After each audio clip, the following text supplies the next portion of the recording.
साहित्य पथिक चैनल में आप सभी का स्वागत है। मित्रों, हम अभी तक बात कर रहे थे तंत्र पर, लेकिन आज हम बिल्कुल दूसरे विषय पर बात करने जा रहे हैं। और इसलिए भी क्योंकि इस विषय पर बात करना बहुत अहम है। मित्रों, हमारे जबलपुर में कल सांसद पितामह सेठ गोविंद दास जी की जयंती मनाई गई। और इस विषय पर हम अपने विद्वान से इसलिए बात करने जा रहे हैं और आपको भी बताना चाहेंगे कि सेठ गोविंद दास जी पर हमारे विद्वान ने एक फिल्म बनाई, अप्रतिम अभिज्ञान।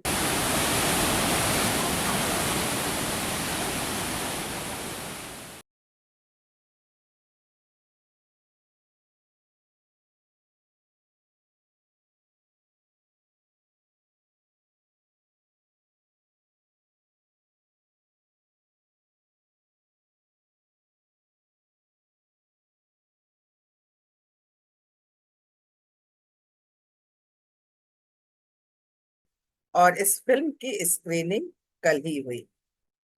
तो इस अवसर पर ये विशेष महत्वपूर्ण उल्लेखनीय काम रहा कि डॉक्टर गौतम चटर्जी द्वारा निर्देशित फिल्म सेठ गोविंद दास जी पर जो आधारित है, अप्रतिम अभिज्ञान, स्क्रीनिंग हुई। तो इसलिए मुझे लगा कि आज के दिन, जब कल उनका जन्मदिन मनाया जा चुका है, तो आज के दिन ये ज्यादा अच्छा रहेगा कि हम उनसे ही इस विषय पर बात करें कि ये फिल्म उन्होंने कैसे बनाई, ये प्रेरणा उन्हें कहाँ से मिली। तो आइए सबसे पहले अपने विद्वान डॉक्टर गौतम चटर्जी का स्वागत करते हैं, जो कि हमसे जुड़ रहे हैं वाराणसी से। गौतम जी, आपका इस अंक में स्वागत है। अभिनंदन, स्वस्ति, शुभेच्छा। गौतम जी, आपने यहाँ पे आपने देखा होगा कि आपकी फिल्म की स्क्रीनिंग हुई, अप्रतिम अभिज्ञान, और बड़ी ही महत्वपूर्ण रही। सबने बहुत प्रशंसा की और वास्तव में अनुपलब्ध मटेरियल पर, और जितना उनके ऊपर लिटरेचर मिला या जितना बताया गया उनके बारे में, उस पर फिल्म बनाना सचमुच एक चुनौती थी। लेकिन सबसे पहले हम ये जानना चाहेंगे कि आपके मन में ये विचार कैसे आया कि सेठ गोविंद दास जी पर फिल्म बनाई जाए। हाँ, ये बहुत दिलचस्प है। और जैसा कि मेरे साथ अक्सर होता है कि मेरा ध्यान जाता है, एटेंशन होता है कहीं, और वो फिर मुझे उसका सिग्निफिकेंस समझ में आता है। फिर वो लोक कल्याण के लिए, लोगों का ध्यान दिलाने के लिए मैं फिर लोगों का एटेंशन उधर मैं ड्रॉ करना चाहता हूँ। कभी बोलकर, कभी लेख लिखकर, कभी फिल्म बनाकर, कभी थिएटर के द्वारा, किसी भी जरिए, ताकि जाना जाए। क्योंकि हम लोग में जो एक स्मृति या स्मरण की शक्ति दी गई है, उसके साथ ही साथ हम लोग में विस्मरण की भी एक आदत है, भूल जाने की। इसके लिए हमारे यहाँ शैव दर्शन में एक दर्शन भी बनाया गया है, इसीलिए प्रत्यभिज्ञा, जिसका अर्थ होता है कि हम अपने वास्तविक स्वरूप को भूल गए हैं, उसकी याद आ गई। तो इसे दर्शन के रूप में भी कहा गया है कि हमें पता नहीं है अपने वास्तविक स्वरूप का, और भूल गए हैं, वो याद आ जाए। और इसको साहित्य के माध्यम से भी बताया गया है कि याद आने के लिए एक मेटाफोरिकली पहचान भी दी गई, अंगूठी, अभिज्ञान शाकुंतलम में। और उसमें संस्कृत में इसको पहचान के लिए अभिज्ञान कहते हैं। तो जिस पहचान से हमें, जिससे कोई चीज याद आ जाती है, उस पहचान को अभिज्ञान, और याद आ जाने को प्रतिविज्ञान या प्रत्यभिज्ञान कहते हैं। ये हमारी भारतीय परंपरा में है।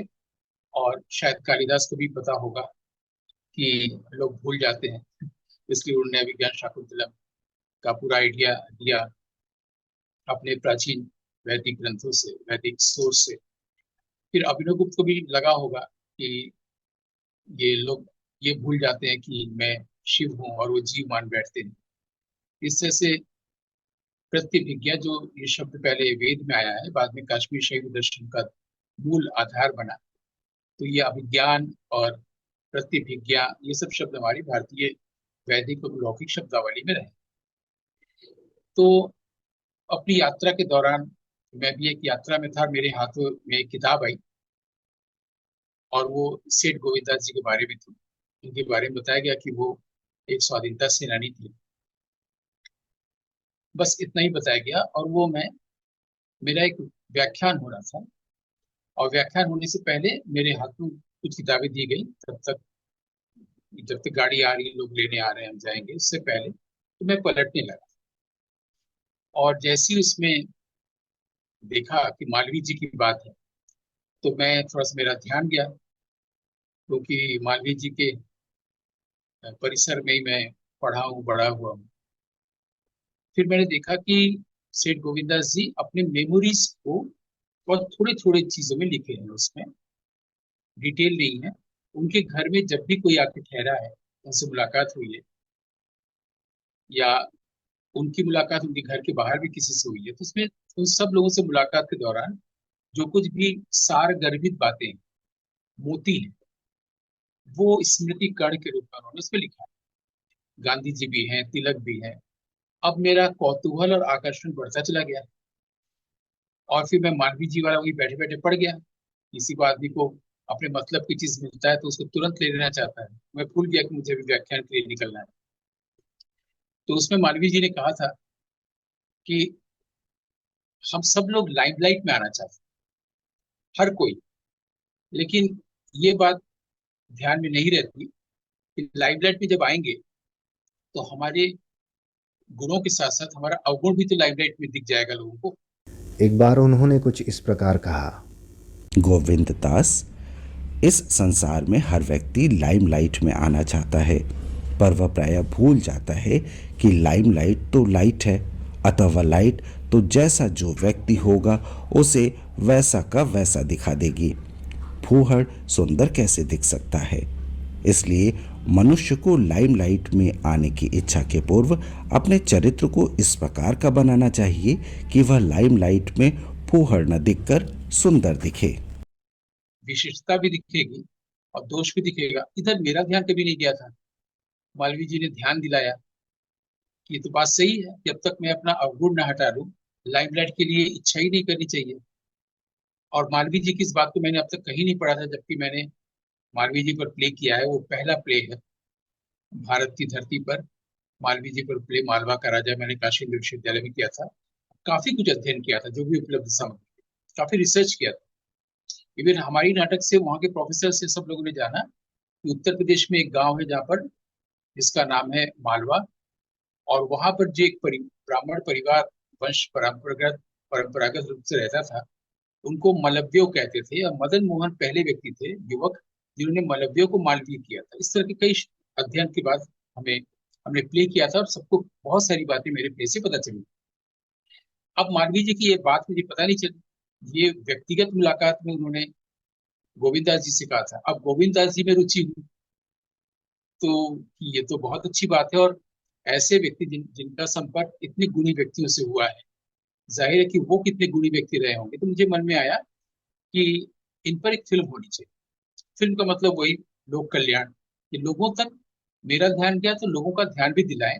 जबकि हमारी देश के वो एक महापुरुष तुल्य व्यक्ति हुए हैं, ऐसा व्यक्तित्व है। और उन पर काफी कुछ मुझसे पहले सोचा गया होगा, लिखा गया होगा, हो सकता है फिल्म भी बनाई गई हो, प्ले किया हो, बहुत कुछ हुआ। क्योंकि 76 में शायद वो नहीं रहे थे, तो उससे पहले काफी कुछ हुआ होगा, एमपी रहे हैं। लेकिन वो आइडिया मेरे दिमाग में आया।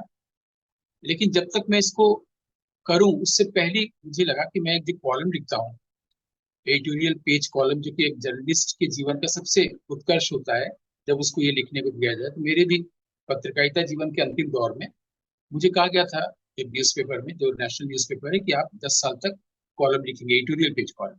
उसमें मैंने गोविंदास जी के बारे में लिखा, क्योंकि मेरा मन करने लगा कि लोगों को बताएं कि मैं उनसे जाना कि मालवीय जी ने ऐसा कहा है, और मैंने सीखा। और फिर उसके बाद बाकी की प्रक्रिया में आप काफी कुछ आप जानती हैं, क्योंकि आपकी भूमिका और अरुण जी की भूमिका बहुत महत्वपूर्ण रखी रही है। संसार में तो निमित्त ही प्रमुख होता है। फिर जब मैं मुझे उनका उनसे उनके बारे में जो साहित्य लिखा गया है वो मिला, तो मैं क्रमशः पढ़ना शुरू किया। और इतना विराट फलक है, इतना विराट व्यापक व्यक्तित्व है, उनके जन्म के पहले से लेकर के और फिर उनके देहांत के बाद तक की, कि उनको समेट पाना बहुत मुश्किल है।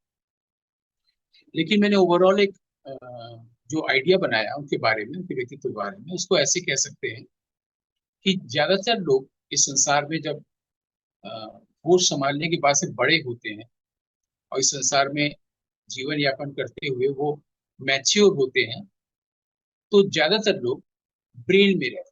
ब्रेन का मतलब है कि रीजन में रहते हैं। रीजन का मतलब बहुत सरल से उदाहरण से ये है कि अगर मैं रास्ते में बाईं ओर से जा रहा हूँ, ठीक ठीक जा रहा हूँ, और अचानक उल्टे रास्ते से आके कोई गाड़ी हमको मार दे, तो थोड़ी देर बाद हम लोग जो बात करेंगे वो रीजन पर बात करेंगे कि मैं तो सही जा रहा था, आप ऐसे क्यों आए, आपको ऐसा करना चाहिए था, है ना। मतलब जो सही है और गलत है इस पर बात करने लगेंगे, डिस्क्रिमिनेशन।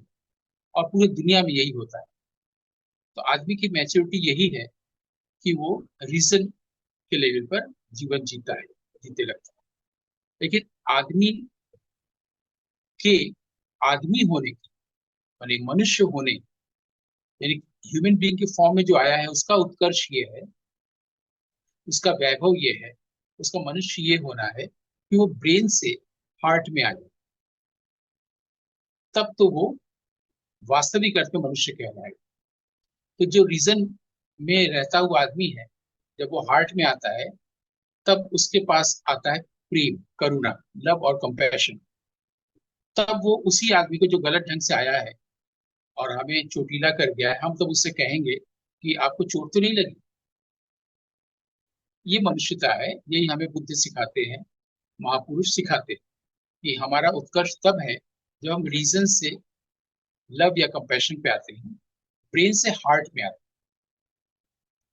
जब हम इसको दृष्टि बनाते हैं, जो अभी हमने कही कि मनुष्य होने की उच्चता इस अर्थ में है कि वो ब्रेन से हार्ट में आए, वो रीजन से लव में आए, तब हमको दिखता है, तब इस दृष्टि से हमें दिखता है कि इस विश्व में ज्यादातर लोग इन दोनों के बीच की स्थिति में रहते हैं।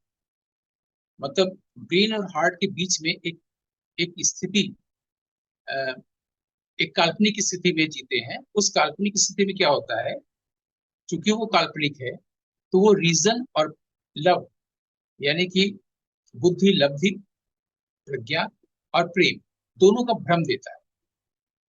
ज्यादातर लोग जिस स्टेट में जीते हैं वो ना रीजन होता है ना लव होता है, दोनों के बीच की स्थिति होती है। और वहां पर उनके द्वारा दुनिया को भ्रम मिलता है रीजन का और लव का। इसलिए उनके साथ भी उनका लाइफ भी मिजरेबल होता है, दुर्गति पूर्ण होता है, और वो दूसरे के जीवन को भी इसी इल्यूशन में लाते हैं, दुर्गतिपूर्ण बनाते हैं। इसको इसी कारण से हम लोग संसार को माया कहते हैं वेदांत की भाषा में, या प्रकृति कहते हैं पातंजल योग सूत्र के माध्यम से के नजरिए से।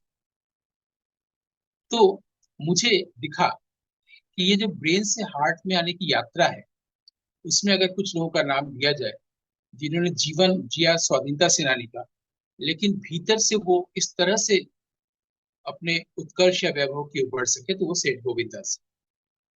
ऐसा मुझे लगा उनके बारे में, उनके लिखे हुए सब चीजों को पढ़ने के बाद ये मुझे लगा। गोविंद दास जी का व्यक्तित्व को अगर बताना हो तो पहले ये दृष्टि लेंगे जो अभी हमने लिया, फिर उस दृष्टि से देखने पर इन जनरल लोग कैसे दिखते हैं वो दिखा, और बाकी थोड़े से लोग जिसमें गांधी जी आते हैं, तिलक आते हैं, गोखले आते हैं, जो जिनका जीवन सामाजिक रहा और हम लोग उसके अलावा नहीं सोचते हैं कि सामाजिक जीवन के बावजूद ऐसे लोगों ने, गांधी जी और तिलक ने, गीता की कितनी अच्छी व्याख्या है ना। ये उनका आध्यात्मिक जीवन। तो आध्यात्मिक जीवन तभी होता है जब आदमी सिर्फ और सिर्फ रीजन में नहीं रहता, वो प्रेम में आता है, कंपैशन में आता है। तो गोविंद दास जी की ओर बढ़ने का जो प्रस्थान हुआ मेरा, वो यहाँ से हुआ, इस दृष्टि से हुआ। और फिर मुझे लगा कि अब चाहे जैसे भी हो फिल्म बनाई जाए। ये तो हुआ फिल्म बनाने का विचार मेरे मन में क्यों और दृढ़ हुआ। जो पहले आया था और मैंने सिर्फ एक लेख लिख दिया था, और फिर उसके बाद लगा कि अब तो बनाना ही होगा। तब हमने आपसे संपर्क किया कि आप उसी शहर में हैं, अगर कुछ चीजें हो सके तो। ये तो आपके उस प्रश्न का उत्तर हुआ कि मेरे मन में उन पर विचार कहाँ से आए फिल्म बनाने। तो अगर आप आगे जानना चाहें या मुझे कहें तो मैं बताऊंगा कि फिर फिल्म कैसे बनी, हाँ बनाने की बिल्कुल प्रक्रिया हुई। बिल्कुल। वो तो आप यहाँ तक आए और आपने जो है हमसे संपर्क किया या मेरे हस्बैंड से संपर्क किया, वो बात अलग है। पर जी जो है आपने उसको शूट करने के बाद इतने जरा से मटेरियल में फिल्म कैसे बनाई, ये जानना चाहते हैं। ये बहुत अहम प्रश्न है। जी। तो इस दौरान क्या हुआ था कि जैसे ही मेरा आपसे संपर्क हुआ और इसमें एक शब्द आया जबलपुर, तो होता क्या है कि जैसे ही कोई शब्द या कोई घटना कोई मेमोरी में कोई जाती है तो उससे जुड़ी हुई चीजें आ जाती है ना तुरंत। जैसे साइकिल स्टैंड में एक साइकिल गिरती है तो सारे साइकिल गिरते चले जाते हैं, वैसे ही एक थॉट आता है, उससे संबंधित सारे थॉट आ जाते हैं। जबलपुर आया तो आया कि गोविंदास जी तो जबलपुर के, ऐसे लिंक हुआ। इस बीच हमारी फिल्म का पूरे देश भर में प्रदर्शन हो रहा था, स्क्रीनिंग हो रही। प्रदर्शन शब्द हिंदी अनुवाद अच्छा नहीं है स्क्रीनिंग का। पद्म कॉमेडी, उस फिल्म में ये हुआ कि बहुत सारे शहरों से लोग कह रहे थे हम भी दिखाने जाते हैं, हम भी दिखाने जाते हैं। आजकल बहुत सुविधा है फिल्म भेजने की। तो हमने कहा कि क्यों ना अगस्त 2022 से अगस्त 2023 तक इसके शोज हों देश भर में। तो ये सब की घोषणा भी की गई। तो इसमें जो 100वां शो था, वो मेरे मित्र ने कहा, जो मेरे बचपन के दोस्त था, वो भी जबलपुर के रहने वाले, उसका नाम है शकील, वो रेलवे में काम करते थे तब, अब रिटायर हो गए। उस वक्त उन्होंने कहा कि हमारे रेलवे का ऑडिटोरियम है, तो गौतम भाई इसका जो 100वां शो होगा वो हम लोग जबलपुर में करेंगे, तो इससे आपका जबलपुर आना होगा और हम लोग सब बचपन की यादें और पहले की तरह से मिलेंगे। ये एक बात हुई थी, ये बात हुई थी कि हम लोग 2023 में ऐसा करेंगे। इस बीच वो रिटायर हुए और इस बीच आपके साथ हमारी बात होने लगी, और फिर आपने सीधे हमसे बात कराया उनके परिवार से, गोविंदास जी के ग्रैंडसन से, चंद्रमोहन जी। और दो टूक बातचीत में ही तय हो गया कि वहां जाके उनकी ओर से जो कुछ होगा फिल्म बनाने के लिए, कि विजुअल मटेरियल और जो चीजें इंटरव्यूज वगैरह, उसमें वो सब हमें उपलब्ध करा देंगे सहज रूप से, उन्होंने कहा बहुत ही आत्मीयता के साथ। और फिर हम पहुंच गए उस पूरे प्रोसेस में। आप भी थी कि आप उसका एक अंश रही है। अब क्या हुआ कि दिक्कत क्या आती है कि जब तक विजुअल मटेरियल नहीं है तो आप फिल्म में दिखाएंगे क्या। गोविंद दास जी सशरीर अभी है नहीं कि उन पर मैं कुछ शॉट ले लूं कि वो छत पे टहल रहे हैं, सीढ़ियों से उतर रहे हैं, किताब पढ़ रहे हैं, बच्चों से बात कर रहे हैं, ऐसे कुछ कुछ शॉर्ट्स हो जाए, कुछ एक अच्छा सा इंटरव्यू हो जाए, वो संभव नहीं है। उनके बेटे वो भी नहीं है, फिर उनके बेटे, तो वो एक तो इंटरव्यू ये हो जाएगा। कोई ऐसा वैल्यू जो आपको लगा हो कि ये मुझे बहुत अपीलिंग लग रहा है, मैं भी ऐसा हूँगा? बड़ा ओपननेस थी उनकी लाइफ में, कोई सीक्रेसी नहीं थी। जो सोचते थे वो सामने आता था उनका, जो जो करते थे उस पे दृढ़ रहते थे। वो मनसा कभी वाचा करना। हाँ, मनसा वाचा करना। मतलब आप ये नहीं है कि आप करना भी चाहते हैं और आप उसका जवाबदारी भी नहीं लेना चाहते हैं और किसी दूसरे के हिसाब में करें, ऐसा नहीं था उनका। तो वो सबसे बड़ा ये है कि आपने जो बोला है वो आप कर रहे हैं। कोई गैर वाजिब काम करना नहीं है, जो वाजिब है वो सब करना है। सत्यता पे आधारित रहना है, झूठ नहीं बोलना है। उसके रिपरकशन जो भी हो वो सहने के लिए तैयार रहना। तो ये उनमें बचपन से ही रहा होगा, या बाद में गांधी जी के संपर्क में आके या किसी के संपर्क में आके हुआ होगा? ये जो वैल्यू सिस्टम है, वैल्यू सिस्टम तो मुझे ऐसा लगता है कि उनका पहले से था, क्योंकि मैंने उनकी जो ऑटोबायोग्राफी पढ़ी है उसमें कुछ हिस्से में उसमें ऐसा आया है कि वो बड़े फर्म थे, कुछ डिसीशंस करने में बहुत फर्म थे। अपनी मदर से बहुत इन्फ्लुएंस थे, माता जी से। और वचन देने की जैसे बात आई तो माता जी को अगर वचन दिया तो फिर वो उसको निभाना है। एकदम निभाना है। और वो ऑटोबायोग्राफी में जी, आता भी वो आया है कि अगर माँ से कुछ तो कहा है जी, तो वो उसको निभाना। और मैंने देखा भी है उनको वैसे भी। लेकिन और क्या हो सकता है, विजुअल मटेरियल नहीं था। अब वो जो विजुअल मटेरियल नहीं हुआ ना, तो आपको हमारे बारे में तो काफी कुछ पता चल गया कि जब विजुअल मटेरियल नहीं होता, ऐसी फिल्में मेरे पास आती है, प्रकृति कहती तुम ही बनाओ, तो तुम क्रिएट कर लोगे। तो प्रेमचंद पर भी ऐसी ही बनाई थी, फिर मालवीय जी पर जो प्ले हुआ था तब भी ऐसी किया था। और मैं कोशिश करता हूँ कि उसमें कोई नरेटर न रखूं, दूरदर्शन की डॉक्यूमेंट्री की तरह, कि कोई बोल रहा बता रहा है उनके बारे में, ये न रखूं, या ड्रामेटाइज ना करे, एक व्यक्ति को गोविंद दास जी बना दिया और वो कर रहा है, ये दो चीज से हम बचते हैं। क्योंकि ये काफी थोड़ा समय तक तो उसका जो उत्साह बनाए रखता है दर्शकों का, लेकिन वो चार्म धीरे धीरे खत्म होने लगता है, क्योंकि उसकी जगह ड्रामा पर ही है और नरेशन की जगह फिल्म में ही है, या डॉक्यूमेंटेशन में, डॉक्यूमेंट्री जो बना है। मैं जो बनाता हूँ वो फिल्म बनाता हूँ, जिसमें फिक्शन और डॉक्यूमेंट्री दोनों का समावेश है। इसको अलग करना मुश्किल होता है। इसको आप डॉक्यू ड्रामा भी नहीं कर सकते, कुछ भी नहीं कह सकते। इसको हमारे सीनियर्स लोग पहले स्टैब्लिश कर चुके हैं। सिर्फ फिल्म भारत के बाहर पहले हुआ, फिर भारत में आया मणिकौल कुमार शानी और उसका आगे भी लोग। अब ये विजुअल मटेरियल तैयार करने के लिए मेरे पास एक ही चीज था।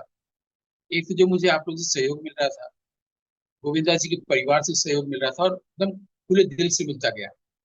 जहां जहां मैं चाहता था, यहाँ जाना वहां जाना, और इस कमरे की वो सब मेरे लिए सब उन्होंने पूरी व्यवस्था कर दी, आदरणीय चंद्रमोहन जी ने। और वो इतने उदार लगे, उदार मना, कि वो मैं जो कह रहा हूँ तुरंत कमरा खुलवा देना, लाइट वो करवा देना, यहाँ से, अगर यहाँ तक कि मैं उसे कह रहा हूँ यहाँ से चल के आइए, यहाँ पर रुक जाइए, उधर देखिए, उन्होंने पूरी व्यवस्था कर दी, आदरणीय चंद्रमोहन जी ने। और वो इतने उदार लगे, उदार मना, कि वो मैं जो कह रहा हूँ तुरंत कमरा खुलवा देना, लाइट वो करवा देना, यहाँ से, अगर यहाँ तक कि मैं उसे कह रहा हूँ यहाँ से चल के आइए, यहाँ पर रुक जाइए, उधर देखिए, और फिर चलिए। उनको तो पता नहीं कि मैं क्या करने वाला हूँ, क्योंकि जब वो चल के आ रहे हैं बालकनी के पास, फिर मैं रुकने को कह रहा हूँ और फिर देखने को बोल रहा हूँ, उस बीच मुझे कुछ ऐड करना है। और जब वो ऐड होगा फिर उनका चलना होगा, ये उनको पता नहीं, लेकिन उनका मेरे ऊपर इतना, कहा जाए, फेथ, साथ ही साथ स्नेह, सबसे बड़ी चीज यही है। वो जो लव की मैं बात कर रहा था, वो अपना रीजन नहीं लगा रहा, वो मुझे सहयोग कर रहे हैं। तो आउट ऑफ लव वो ये सब कर रहे थे, वो जो भी हम कह रहे थे, क्योंकि आमतौर पर कोई भी व्यक्ति मुझसे उम्र में जो बड़ा होगा, उसको लगा ऐसा मैं क्यों करूं। आजकल छोटे छोटे लड़के बोलते हैं कि इस सीन का मूड क्या है। इसको मेरी स्टूडेंट तक कई बार एक बार पूछ लिया था कि इसमें इसका मूड क्या है, यहाँ पे मुझे कैसे चलना है। जाहिर है वो सही सवाल पूछ रहा है, लेकिन हमारे ऐसे बहुत सारे स्टूडेंट्स और दोस्त हैं जो कुछ नहीं पूछते। उनको पता है कि हम कुछ सोच रहे हैं, कल्पना कर रहे हैं, बना रहे हैं, जैसा जैसा बोलते जाए वैसे वैसे करते जाए। एक तरह से सरेंडर का भाव होता है। एग्जैक्टली यही हुआ। चंद्रमोहन जी जैसा जैसा हम बोल रहे थे, उनको पता था कि ये सारा उनके दिमाग में है, सारा जिसकी क्या करना है फिल्म मेकर के। तो वो अगर बालकनी में आ रहे हैं और हम कहे बस यहाँ रुक जाइए, रुक गए, फिर उन्होंने कहा सिर्फ इधर देखिए, वो देखने लगे। अब फिर चलिए, फिर चलने लगे। फिर हमने कहा कि एक बार फिर से इधर से आइए, कमरे से होते हुए फिर से आने लगे। जैसे जैसे जो बोल रहे थे, ये आमतौर पर साधारण एमेच्योर और प्रोफेशनल एक्टर्स में भी नहीं मिलता। ये जो इतना सुंदर, जिसको मैंने कहा कि उदार मन, जेनरसिटी, तो वो किया उन्होंने अपनी ओर से जो जो हो सकता है। प्लस वो, अगर मुझे छत में जाना है, उस कमरे में जाना है जहाँ पर पहले डांस वांस भी हुआ करता था, क्योंकि मुझे वो बताना है कि गोविंद दास जी भी अपनी यंग लाइफ में गए थे, फिर वो नहीं देखे, नहीं सुने, और उनकी मदर बहुत दुखी हुई थी और उन्हें वचन दिया था कि नहीं, मैं ये बड़े परिवार में जो होता है मुजरा, डांस, गाना, ये सब। लेकिन मैंने इतना सा सुन लिया था कि अगर वहां पर किसी का डांस हुआ था तो वो किस तरह के डांसर्स आते थे। मतलब हमारे देश के जो उस जमाने के बड़े बड़े अच्छे गाने वाले, ठुमरी गायिका या नृत्यांगना, वो हल्का फुल्का मुझे, मैंने सूचना इधर उधर से एकत्रित की कि वो उसमें एक्टिव कौन थे उस पीरियड। तो मैंने उनका गाना उसमें रखा है, हल्का सा बैकग्राउंड में आता है।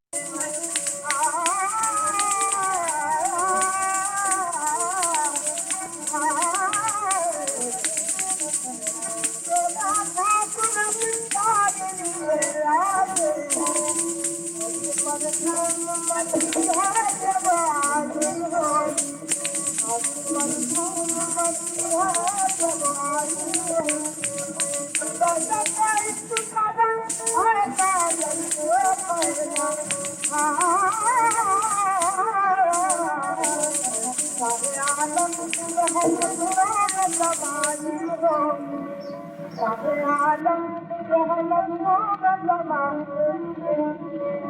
तो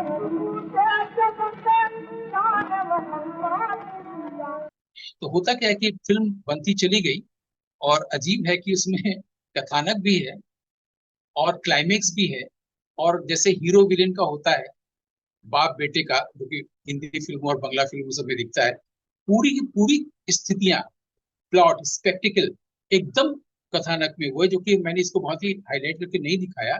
उसका वो पक्ष दिखाया जो दुख और करुणा से भरा है, बस ताकि वो चीज सामने आए और एंटरटेनमेंट का लेवल न रहे। साथ में डांस और म्यूजिक भी इस तरह से हो गया, मतलब म्यूजिक और डांस जिसका कि हल्का सा जिक्र उनकी बायोग्राफी में है, ऑटोबायोग्राफी में जो उन्होंने खुद लिखा है, उसका भी हल्का सा हमने इसलिए लिया कि एकदम से फिल्म में जो जो चीजें एलिमेंट होनी चाहिए वो सब आ गए।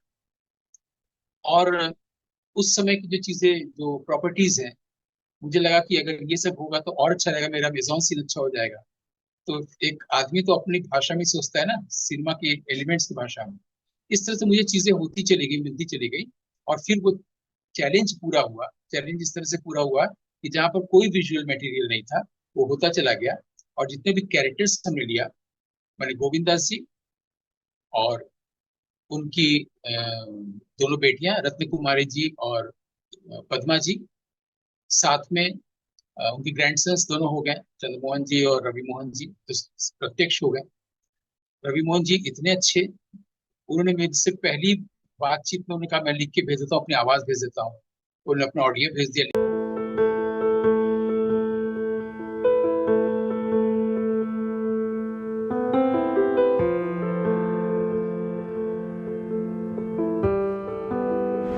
I lost my father, Sri Jagmohan Das, when I was 17 years old. It was a great shock for all of us. My grandfather was totally shattered at passing away of his illustrious son at the age of 40. I grew up in close contact with my grandfather, Seth Govind Das. He was a man of character and strong will, had sacrificed his best years of his life in freedom movement of the country and spent more than 8 years in English prison in India. He not only fought with his father, Diwan Bahadur Jeevan Das, and in the process, the family was wrecked financially. However, it did not matter to him. He was willing to sacrifice everything for the country. This left a great mark on me and others in the family, and we knew from day one of our start of adult life, we will follow the ethics in life and business, and at no point will be swayed by greed. We also decided never to do any business where government was involved, never to use grandfather's sacrifices in independent India for personal gain. This is Ravi Mohan, grandson of Seth Govind Das. लिख के भेज दिया मैंने, सहयोग करने के लिए मैं भी ऐसे कर रहा हूँ, वो लोग और आगे आके मुझे सहयोग कर रहे हैं, मतलब हाथों हाथ। ये बहुत अच्छी, ये एक बहुत अच्छे उच्च कुल के संस्कार को ये दर्शाता है। साथ ही साथ क्या हुआ कि उनकी दो बेटियों की आवाज जब मैंने ली, तो उसमें बीच में एक जगह पर मालवी जी की भी आवाज, वो मेरी मेरी अपनी जिद थी कि मैं रखूंगा, क्योंकि वहीं से तो प्रेरणा मिली, और एक रविन्द्रनाथ ठाकुर का, तो दोनों आवाज को भी मैंने लिया कि रविन्द्रनाथ ठाकुर जो बोल रहे हैं इनको, गोविंदास जी को, उनका कहना है कि आपने जब मेरी पूरी स्क्रिप्ट हिंदी में पढ़ी है तो आप हिंदी बोलते क्यों नहीं। तो वो बता दिए थे कि भाई ये सब मेरी सीमा है, रविन्द्रनाथ ठाकुर ने जो कहा था उनसे। मैं सरस्वती पूजक हूँ, उनके सगुण रूप का, उनकी प्रतिमा का भी। मैं दो ही भाषाएं ऐसी जानता हूँ जिनके संबंध में मुझे विश्वास है कि मैं कोई भूल नहीं कर सकता। एक बंगला और दूसरी अंग्रेजी। हिंदी तथा अन्य अनेक भाषाएं मैं भली भांति समझ लेता हूं, पर शुद्धता से बोल नहीं सकता। और मालवी जी वाली बात, इसके लिए भी मैंने वॉइस किया। तो क्या होता है कि ऑडियो विजुअल में वॉइस का मतलब हम लोग यही समझते हैं कि या तो नरेटर बोलेगा या फिर साउंड इफेक्ट आएंगे या म्यूजिक आएगा, लेकिन हम लोग ये नहीं सोचते कि वॉइस एक इफेक्ट के रूप में भी आ सकता है, प्रभाव के रूप कि साउंड इफेक्ट आ रहा है, एक आवाज आ रही है और हम दृश्य कुछ और देख रहे हैं, दोनों को जोड़ के हम कुछ एक तीसरी चीज बना रहे हैं। इन दोनों को जोड़ के हम एक ऐसा चीज बना रहे हैं जो ऑडियंस के पास प्रभाव बन रहा है। इसलिए भेड़ाघाट दिखाना कोई बहुत बड़ी बात नहीं है जबलपुर को दिखाने के लिए, लेकिन अगर हम धुआंधार दिखा रहे हैं, भेड़ाघाट नहीं दिखा रहे हैं, पड़ोस का ही चीज, और उसके तुरंत बाद हम उस जलाशय को दिखा रहे हैं जिसके बाद मंदिर है जहाँ पर वो रहे हैं, बाद में पता चल रहा है कि क्यों दिखाया, क्योंकि अगर उन्हें फिल्म बनाई है तो उसका नाम भी धुआंधार है। इस चित्र का पहला चित्र गोविंद दास जी के ऐतिहासिक नाटक कुलीनता की कथा पर बनना आरंभ हुआ। इसका नाम रखा गया धुआंधार।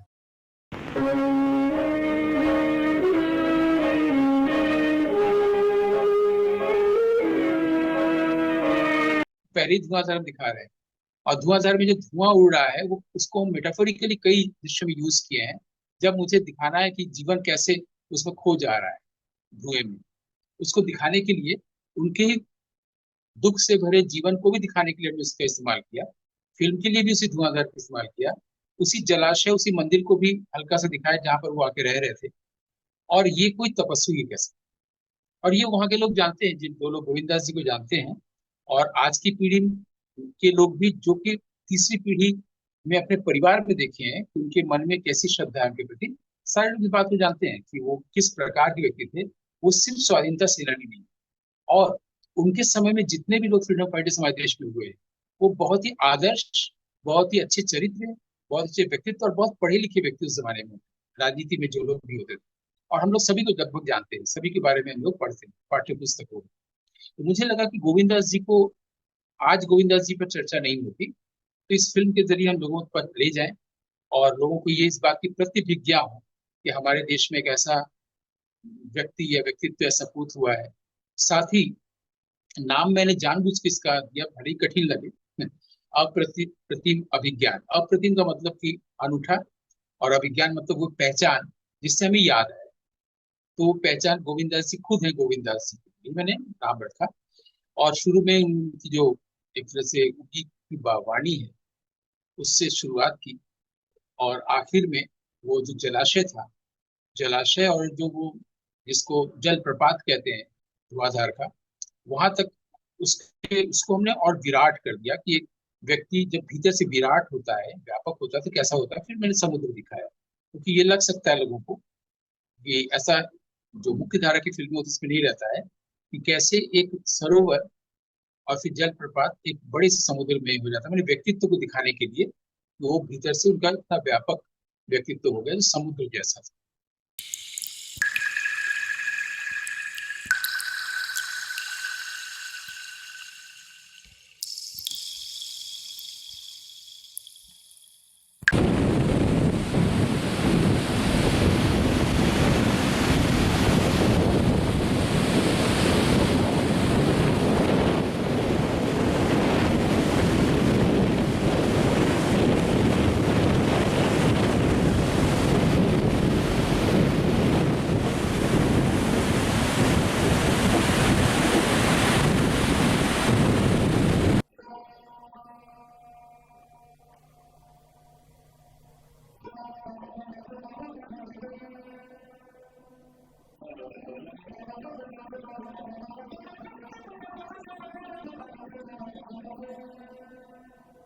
उसमें हम कोशिश कर रहे थे कि उसी समय जब समुद्र दिखाई जा रही है उसमें उनकी आवाज भी आए तो और इफेक्टिव होगा। लेकिन जितने अवेलेबल हमारे पास संसाधन थे उससे जो बन पड़ा वो हुआ। अब अगर मैंने उसको जब यूट्यूब वगैरह में देखा तो करीब 460 लोग देख चुके हैं, फेसबुक में भी 200 से ज्यादा। तो अगर एक छोटे से प्राइवेट हॉल की कल्पना करें, सिनेमा पहले के सिंगल स्क्रीन वाला, उसमें अगर 500-600 लोग देख लिए हैं फिल्म को, तो एक बहुत बड़ी बात है, उपलब्धि की बात। यही पर मेरी बात पूरी होती है। और आपने तो अपनी फिल्म के बारे में बताया, लेकिन एक बात जो हम लोगों ने यहाँ महसूस की, आपने फिल्म भेजी और फिर जितने लोगों ने भी देखा उन सब ने ये कहा कि जो है ये फिल्म जो है वो बियॉन्ड इमेजिनेशन, मतलब एक व्यक्ति जो इस संसार में फिजिकली प्रेजेंट नहीं है और बिना उसके उसी पर फिल्म बनाना और जब कोई जो है स्पेक्टेटर देखने वाला जो है वो जब देख रहा है फिल्म, तो उसको कहीं उसकी कमी नहीं महसूस हो रही है। उसे लग ही नहीं रहा है कि सेठ गोविंदास जिस फिल्म में नहीं है। ये एक बहुत बड़ी उपलब्धि है। अच्छा लगा कि इस फिल्म पर हमने ये बात एक अच्छी की। बात है, लोगों को अच्छी लगी। और इसमें एक लाइन ये जोड़ना चाहेंगे, दो तरह की फिल्में कर हमेशा हुए हैं। एक वे हैं जो बहुसंख्य हैं, जो उनका इंटेंशन होता है कि कुछ भी बना के नाम और पैसा, माने पावर और प्रतिष्ठा, फेम, ये सब करना। और कुछ लोग ऐसे होते हैं जो सिर्फ लोक कल्याण के लिए करते हैं, लोगों का ध्यान दिलाने के लिए करते हैं, अच्छी चीजों को, सद्गुणों की ओर। तो वो लोग भी होते हैं, वो लोग इसी निष्ठा से बनाते हैं, उनको कोई क्रेडिट नहीं चाहिए होता, कोई बदले में कुछ नहीं चाहिए होता है। वो सिर्फ एक माध्यम बन के ईश्वर का काम करते चले जाते हैं। लगभग गोविंदास जी का भी व्यक्तित्व भी ऐसा ही। बिल्कुल। और ऐसा लगा कि जैसे हमारे शहर के होते हुए भी हम उन्हें कम जानते हैं और आपने उन्हें ज्यादा जाना। मनमोहन जी ने सब कुछ सामग्री उपलब्ध कर दी थी खूब अच्छे से पढ़ने लिखने समझने के लिए। उसमें एक इंसाइट की बस भूमिका होती है कि हम कैसे प्रेजेंट करें। नहीं तो बाकी तो सब लिखा हुआ है, कोई भी पढ़ सकता है। लेकिन फिल्म में कुछ इस तरह से कुछ चीजें दिखाई गई हैं जो सिर्फ फिल्म से ही मिल सकती है। बिल्कुल, वही मेरे कहने का मतलब भी यही था कि पढ़ने को तो कोई भी पढ़ सकता है, लेकिन उस फिल्म को देखने के बाद ऐसा महसूस हो कि अरे, ये यहीं के होते हुए हम इनके बारे में इतना नहीं जानते थे जितना उस फिल्म में प्रेजेंट किया गया। मतलब प्रेजेंटेशन बहुत ही खूबसूरत है, मेस्मराइजिंग है। मतलब कहना चाहिए कि बांधे हुए है वो, मंत्र मुग्ध हो जाता है उस फिल्म को देख के आदमी। और लगता ही नहीं कि फिल्म कब शुरू हुई कब खत्म हो गई। मेरे ख्याल से 1 घंटे से ज्यादा की फिल्म है, मैं जी भूल जी। रहा हूँ, क्योंकि हाँ 2 मिनट भी फिल्म के लिए बहुत होता है, तो 1 घंटे से ज्यादा ही शायद ये फिल्म। हाँ, तो मैंने कहा कि यहाँ के लोगों की प्रतिक्रिया जो जिन्होंने फिल्म देखी वो आप जानते हैं, लेकिन कार्यक्रम के माध्यम से हम जो है ये चाहेंगे कि हम आपको धन्यवाद दें इस फिल्म के लिए। आभार है आपका।